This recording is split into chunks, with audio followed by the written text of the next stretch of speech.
자, 메시아 직분의 의미, 그 다음에 메시아 직분의 의미, 하나님의 아들이라고 말할 때 그리스도에게만 적용되는 거예요. 그리스도가 뭐예요? 메시아예요. 메시아. 그 메시아, 그건 히브리적인 그런 표현이고, 그 다음에 크리스토스, 그러면 그것이 헬라어적인 표현이에요. 그러니까 메시아라는 뜻인데, 그러니까 기름 부음을 받은 자, 원래 기름 부음이라는 뜻이 원래부터 시작했는데 기름 부음을 받은 자, 예. 아들 되시며, 메시아로서 아들 되시며, 그러니까 예. 메시아로서의 자격은 오직 누구에게만? 성자 하나님에게만 주셨어요. 그러니까 성자의 인격성을 한번 봅시다.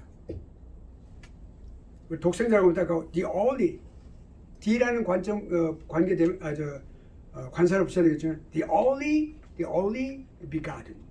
그리고 이제 거기에 하이픈 붙여야 되겠죠. 네. 네. 자, 성자 인격성 어떻게 집중돼요? 첫째, 대등한 인격을 갖고 있어요. 아들과 아버지는 대등한 인격을 갖고 계시는 거예요. 이거 아들이라고 그러면 아들 하나님, 아버지 그러면 아버지 하나님 말합니다. 그러니까 독생자 또는 맏아들, 하나님께로부터 나오신 발생하신 독특한 그 관계, 그걸 말씀해 주니까 독생자라고 말할 때 제가 독생자라는 뜻을 그리 좋아해요. 그러니까 이거는 신비함이 있는 것 같아요. 그 단어 속에는 오직 하나님으로부터만 나온 독특한 하나님과의 관계 속에 있는 아들이에요. 독생자 주 예수 그리스도. 그럼 완전하겠죠. 설교할 때도 예수님 그러면 쉽겠죠. 예수 그리스도라고 하는 게 좋겠죠. 예수 그리스도. 그러면 완전한 명칭이 되겠죠. 우리가 설교할 때도. 네.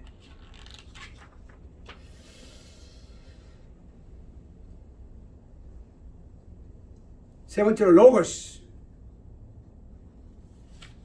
언어와 관계된 게 성부와의 밀접한 관계인데 언어와 관계된. 그러니까 원래 로고스는 하나님 안에 계셨을 때의 상태예요. 근데 그것이 밖으로 나올 때는 언어로 나오는 거예요. 그러니까 빛이 있으라 그럴 때는 언어로 나왔죠. 로고스가 곧 언어라는 뜻은 아니에요. 우리가 말이라는 뜻인데 그 안에 하나님 안에 계시는 상태를 말하는 거예요. 로고스. 그러니까 요한복음 1장 1절의 말씀 뭐라고 되어 있어요? 태초에 말씀이 계시니라 그랬어요. 그 말씀이 하나님과 함께 계셨고 그 말씀이 하나님이시니라 그랬죠. 그렇죠? 그 하나님이신다는 말은 하나님에게 내적인 상태를 말씀해 주시는 거예요.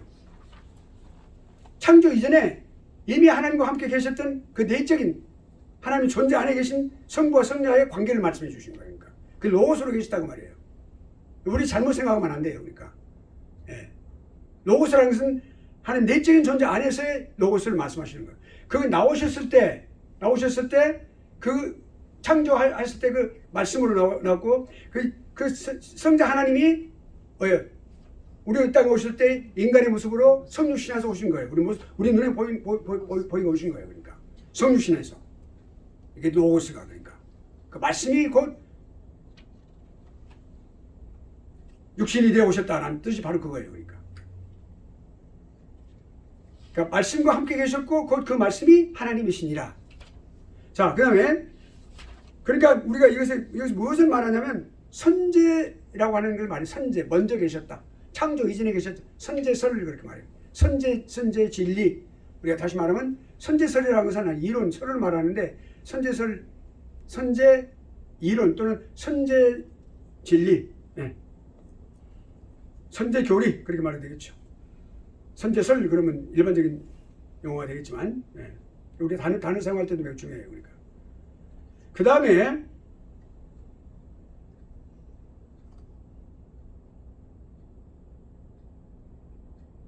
하나님과의 관계, 아까 로고스는 하나님과의 관계를 말한다고 그랬죠. 넷째로 하나님의 형상이라고 그랬어요. 형상. 하나님의 형상. 아들은 아버지의 형상이다. 인격적인 하나님의 형상이에요. 그러니까 그분도 또한 하나님도 또한 인격이시죠. 인격 하나님이시죠. 네. 그러니까 우리가 범신론 같은 경우는 인격적인 하나님을 무시하는 거예요. 자연과 그 하나님이라고 말하는 그 사람들은 절대자, 자연과 같다 이렇게 말해요. 이렇게. 신은 곧 자연이다. 그러니까 mother nature란 말을 많이 쓰는데 아주 모든 것의 어머니가 되신다. 어머니가 된다. 자연은. 그건 하나님. 그렇지만 우리가 성경적으로 아는 사람들은 자연은 하나님의 피조물이다라고 하는 것을 우리가 알 수 있죠. 오직 피조물에 불과한 것이에요. 그걸 자연을 갖다 너무 이걸 이렇게 숭상하는 것이 잘못된 것이죠. 자, 오케이. 그다음에 성자의 영원하신 발생. 이제 성자입니다. 성자로 들어옵니다. 성자는 성부로부터 이제 영원히 나셨고, 그다음에 성령은 성부와 성자로부터 어떻게 해요? 영원히 발출하신다. 그러니까 이거는 한두 번 그때만 딱 발출하신 게 아니라 영원히 우리가 이 세상이 존재하는 때 이후까지도 영원히 처음부터 마지막까지 다. 네, 마지막까지 다. 그러니까 영원이라는 것은 절대로 시간적인 개념이 아니라고 그랬죠. 딱 처음부터. 하나님은 이 인류의 최초의 시초와 태초와 그리고 종말을 다 한꺼번에 다 보고 계시잖아요. 영원하시기 때문에. 영원히 그렇게 발출하시는 거예요. 영원히 계시는 거예요. 네. 오케이. 성자의 발생이 주는 의미는 어떤 것이냐? 이건 육체적이고 감각적인 것이 아니에요. 절대로. 엄마가 아이를 낳듯이 그렇게 하는 게 아니고 반드시 이것은 영적이고 신적이다 라고 하는 것을 우리가 알아야 됩니다. 영적으로 발출하셨다. 이게 또 신비에 해당됩니다. 여기 이렇게 넘어가겠습니다. 예. 그 하나님의 나심에 대해서 성자와 성령의 발생과 발출에 관해서 우리는 그렇게 설명을 할 수 있어요. 그래, 그것은 신비에 관한 문제이기 때문에 우리가 알 길이 없어요. 그걸로 우리는 그렇게 좋게요. 예. 그리고 아무리 설명하려고 그러면 이단이 되는 거예요. 그러니까 자꾸 이상하게 말이죠. 예. 성부는 물이고 성자는 무슨 또 수증기고 성령은 또 무슨 얼음이다. 사람 그렇게 설명하는 사람도 있었어요. 잘못된 거예요. 그러니까 잘못된 거예요. 그건 다른 현상을 말하는 것뿐이에요. 그러니까 그 말하면 안 되죠. 그러니까 사역의 현상은 그렇게 말할 수 있어요. 그냥 존재를 그렇게 말할 수 없어요. 우리가. 오케이? 예를 들어 말씀드리는 거예요. 안 되는 거죠. 그러니까 그런 우리가 말 장난해서는 안 돼요. 그러니까 절대로. 그러니까 성경이 가라고 하는 데까지 가고 또 그다음에 가지 말라고 하는 데까지 가지 않는다. 이것이 성경. 그러니까 우리가 종교 개혁자들의 성경 해석 방법, 칼빈의 성경 해석 방법이에요. 성경이 말하는 데까지 가는 거예요. 말하는 것까지만 말해. 그 외에는 내가 모른다고 말해야 돼. 설교자도 교수도 마찬가지. 나 이건 모릅니다. 예, 이거 모르는 겁니다. 하나님 신비에 해당되는 겁니다. 모른다고 분명히 말해야 돼. 그 사람이 신학자다운 거고 목회자다운 거예요. 설교자다운 거예요. 여러분 그걸 배워야 됩니다. 난 다 아는 것처럼 말이지. 내 생각에는 설교할 때 나라고 하는 단어를 쓰면 안 돼요. 나는 이렇게 생각합니다. 네가 누군데 도대체? 세우는 네가 누군데? 말씀 그대로만 전하라고 했잖아. 그렇죠? 그러면 하면 안 돼요. 말할 때도 사도 바울이 말했으면 그렇게 하면 안 돼요. 사도 바울을 통하여 하나님께서 말씀하십니다. understand? 하나님 중심으로. 이것이 우리 학생들이 배워야 될 거예요. 지금. 그 중요해요. 그것이. 하나님께서 이렇게 사도 바울을 통하여 사도 베드로를 통하여 말씀하십니다. 아니, 설교 시간 아닌데 이거는 기본적인 것이니까. 자, 그 다음에 성자의 발생이 주는 의미, 예. 동일 본질인 성자를 낳으셨어요. 자, 5분만 하겠습니다. 동일 본질이신 성자를 낳으신 성부의 영원한 영적인 행동이에요. 영적인 행동을 말하는 거예요. 그러니까 육체적이거나 감각적인 것이 아니고 영적이면 신적인 것이다. 변화되거나 또는 분할할 수 없어. 구별되거나 또는 구별될 수는 있어요. 구분될 수는 있어요. 예.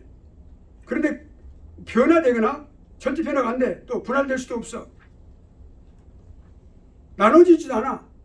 그러니까 이거는 성자의 발생이라고 하는 거, 이 문제에 대해서 우리 생각할 때 창조되지 않고 나신 분이니까. 성부께서 성자를 낳으셨다는 그런 뜻이에요. 그걸 말하는 것이에요. 그러니까.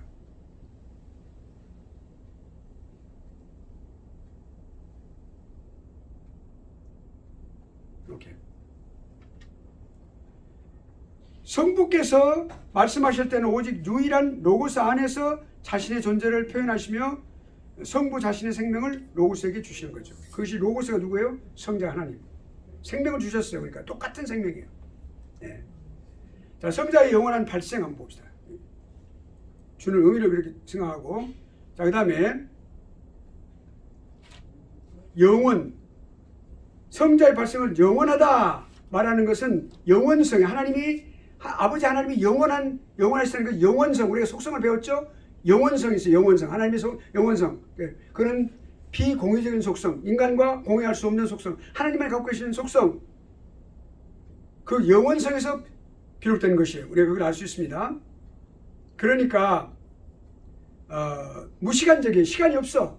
시간적으로 그렇게 과거, 현재, 미래 그런 개념이 아니고 하나님의 그 개념에서 볼 때 절대로 영원한 발생이라고 하는 것은 이런 우리가 인간이 갖고 있는 그런 시간적인 개념이에요. 그러니까 타임리스, 시간이 없다. 무시간적인 개념이에요. 그러니까 영원 불멸하고 영원히 언제나 완성되고 영원히 계속된다.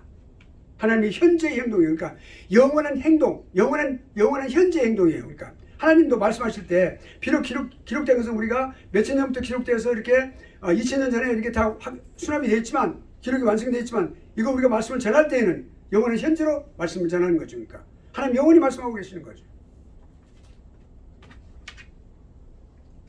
영원한 현재의 행동이에요. 그러니까 성자의 발생, 영원히 발생하신 거예요. 그 말은 뭐냐면 우리가 죽은 이후에 다른 세대가 태어나고 이 세상 종말이 오기 전에 누가 또 있을 때도 그때도 똑같이 우리와 같이 성경을 배우는 사람들이, 신학을 배우는 사람들이 배울 때에도 성자의 발생은 영원하다고 배워요. 똑같아.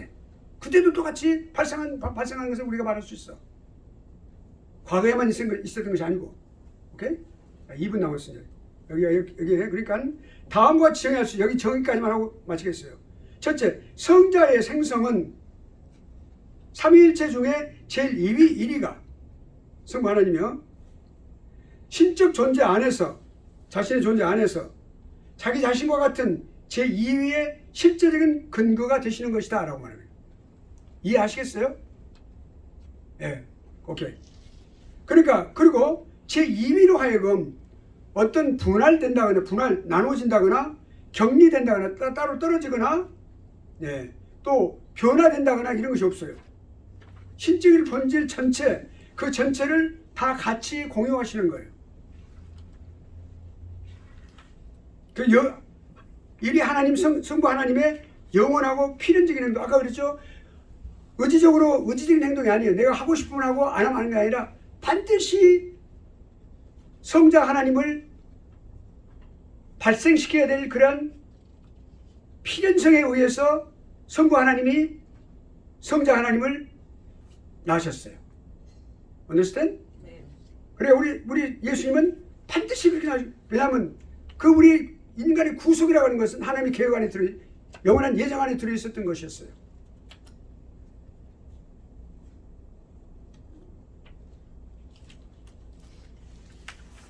하나님 영원하신 이 놀라운 이 신비를 우리가 이렇게 또한 우리가 이런 미지의 세계를 또한 우리가 가듯이, 전혀 알지 못한 곳에 가듯이 이렇게 또 여행을 또한 우리가 1시간 했습니다. 네, 또 다음에 또 우리가 또 하도록 하겠습니다. 오늘 여기까지 마치겠습니다. 네. 여행에 참여해 주신 여러분 감사합니다.